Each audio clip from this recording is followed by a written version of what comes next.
இந்த பித்ருக்கள் சொல்லுவாங்க. அப்ப இந்த பித்ருக்களால வரக்கூடிய தோஷம் என்னன்னா, தோஷம்னா குற்றம்.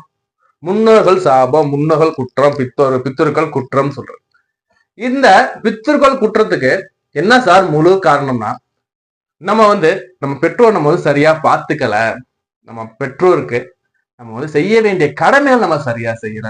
நம்மளை இந்த உலகத்திற்கு கொடுத்த நம்ம அந்த தாய் தந்தையருக்கு நம்ம செய்ய வேண்டிய கடமைகளை சரியாக செய்யல.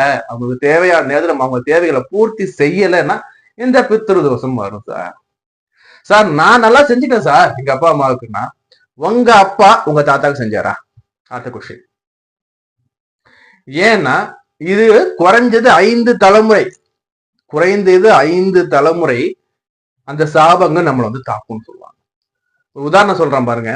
இப்ப நீங்க திதி கொடுக்க போறீங்க, இல்லைன்னா காரியம் பண்ண போறீங்கன்னா, அங்க